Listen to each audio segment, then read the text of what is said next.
Untuk menguji kesetiaannya, Tuhan meminta Abraham mempersembahkan anak lelakinya sebagai korban persembahan kepadanya. Abraham percaya kepada Tuhan dan mentaatinya.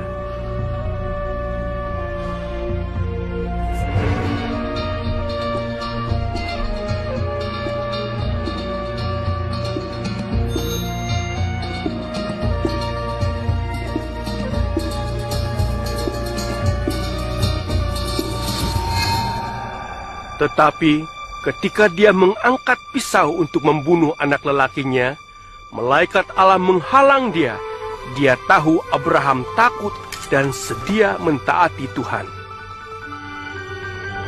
Kemudian Abraham melihat seekor domba jantan yang tanduknya tersangkut pada belukar dan mempersembahkannya kepada Tuhan sebagai pengganti anaknya. Dan Tuhan memberitahu Abraham bahwa domba atau binatang yang sejenis dengannya itu disembelih sebagai penutup sementara terhadap dosa. Sehinggalah Tuhan menyediakan korban sempurna untuk membayar hukuman dosa manusia. Korban tersebut akan memulihkan hubungan manusia dengan Tuhan yang telah terpisah akibat dosa. Kitab suci telah menyatakan ada seorang yang akan datang sebagai korban sempurna terhadap dosa-dosa dunia.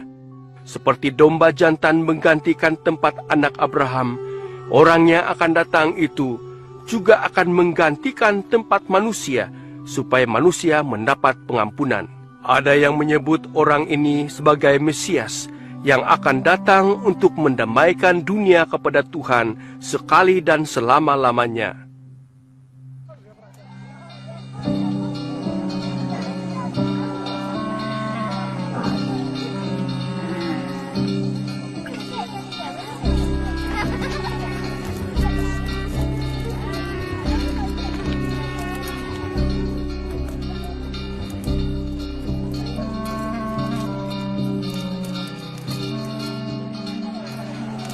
Nabi-nabi telah menubuatkan banyak perkara dengan lengkap tentang Mesias beratus-ratus tahun sebelum kedatangannya.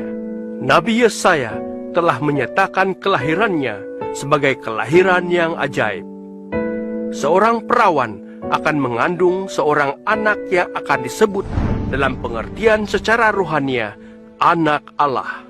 Nabi Mikah menubuatkan bahwa Mesias akan dilahirkan di Bethlehem. Sementara Nabi Zakaria menyatakan bagaimana dia masuk ke Yerusalem dengan menaiki seekor keldai dan pengkhianatan oleh Yudas, salah seorang daripada muridnya. Nabi Yesaya menubuatkan apa yang dilakukan oleh Mesias ketika dia datang. Yesus yang diurapi akan mengabarkan berita baik kepada orang miskin, menghibur mereka yang putus asa, mengistiharkan pembebasan bagi mereka yang ditawan, dan mengumumkan bahwa sudah sampai waktu Tuhan menyelamatkan umatnya. Jadi siapakah Mesias itu? Pada abad pertama, seorang nabi telah datang yang disebut Yesus. Beberapa orang berpendapat bahwa dialah nabi yang dikatakan. Mungkinkah? Apakah hidupnya memenuhi syarat seperti yang dinubuatkan tentang dia?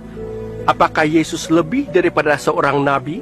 Kisah seterusnya adalah tentang Yesus berdasarkan laporan dari mereka yang melihat sendiri peristiwa itu, seperti yang dicatat dalam kitab suci. Seorang pelakon melakonkan watak Yesus, walaupun tidak seorang pun layak melakonkan peranan tersebut. Hal ini dilakukan agar kita boleh mengerti serta mendapat manfaat daripada kehidupan Yesus.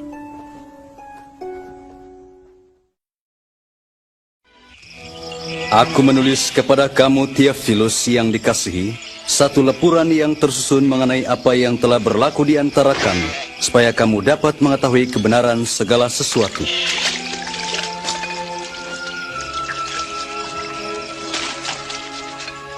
Pada zaman Kaisar Agustus dan semasa Herodes bertakhta di Yudea, Tuhan mengutus malaikat Jibril untuk mengunjungi seorang perawan di kota Nazaret, namanya Maria.